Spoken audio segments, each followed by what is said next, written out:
Um, Hi, my name's Ruby. I'm gonna be talking today, lecturing about cognitive. Um, so let's get started. Memory, modal, model. Memory is divided into three separate storages areas: sensory, short-term, and long-term. Each type has four components: storage capacity, duration of code, nature of code, and how information is lost.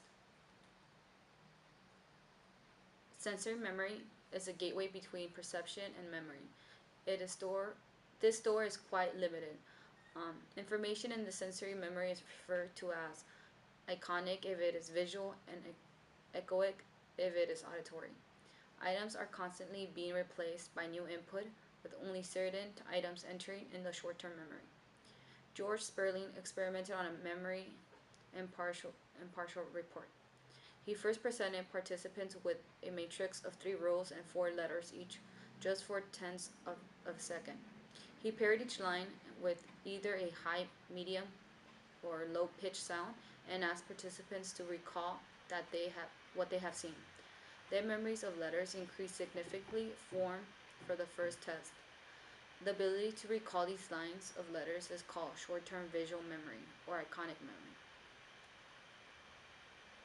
Um, the short-term memory holds information for a few seconds up to about a minute. It can hold about 7 plus or 2 items.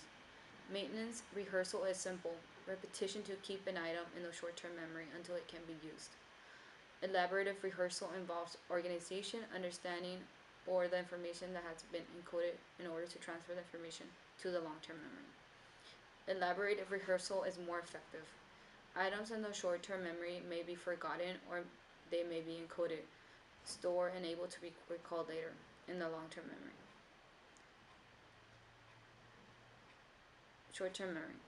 The items that are forgotten exit the short term memory either by decay, that is, the passage of time, or by interference, that is, they are displaced by new information.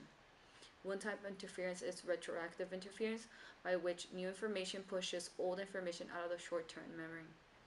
Short term memory tends to store items from a list of sequential primacy, remembering the first items, and recency, remembering the last item. The recency effects tends to fade out about in a day. The primacy effects tends to persist longer. Overall effect is serial position effect. Chunking, grouping items of information into a unit. Now we're going to talk about the long term. So long term is the repository for all our lasting memories and knowledge, and it is organized like a giant network or of interrelated information. Permanent retention for the duration of our lives, systematically encoded, that is, encoded in the form of words meaning. Certain types of information of the store can, however, be visual or acoustically encoded, remembering song lyrics. Episodic memory, or memory for events that we ourselves have experienced. Semantic memory are also known as declarative, which compromises facts, figures, and general world knowledge. Procedural consists of skills and habits. Declarative or explicit memory is a memory a person can consciously consider and retrieve, such as episodic and semantic memory. Non-declarative or implicit memory is beyond conscious consideration and would include procedural memory, priming, and classical conditioning.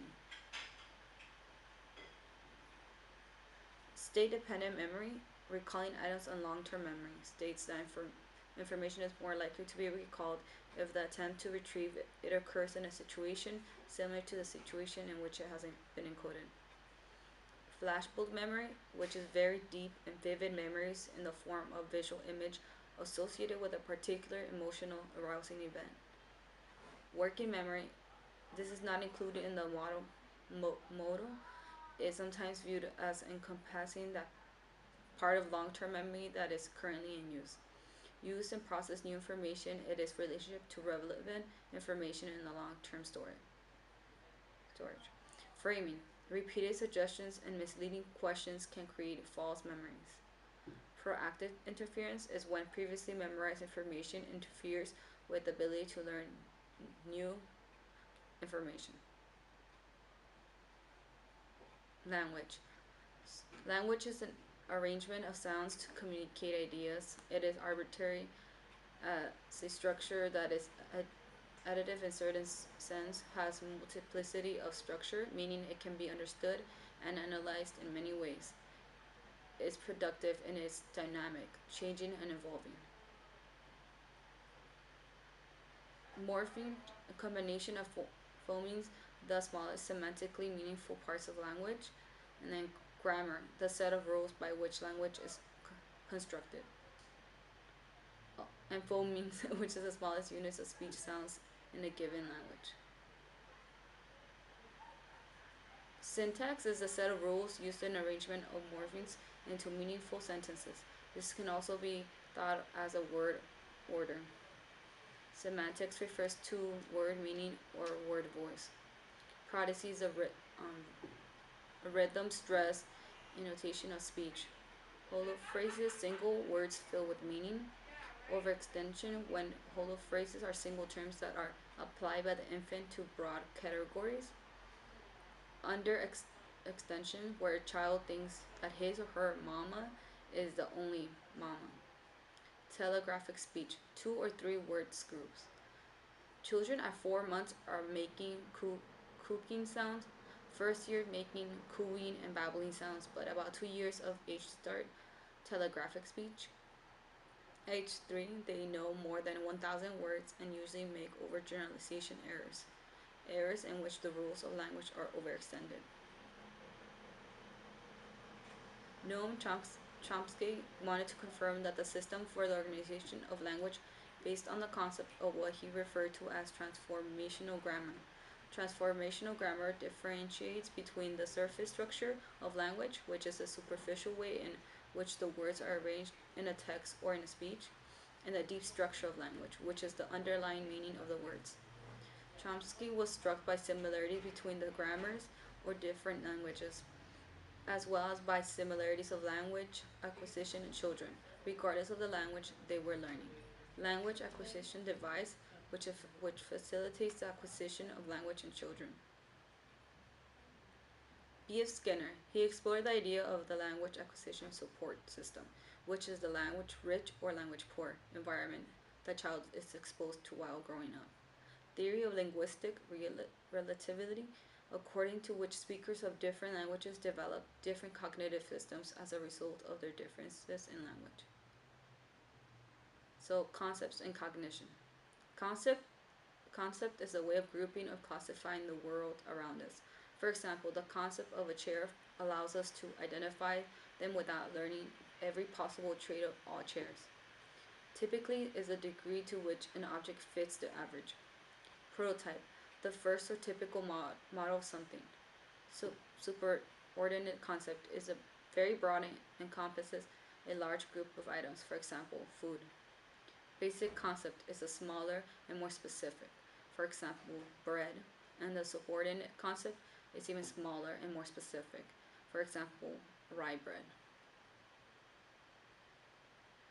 Reasoning, the drawing of conclusions from evidence can be further divided into deductive and inductive reasoning. Deductive reasoning is the process of drawing logical conclusions from general statements.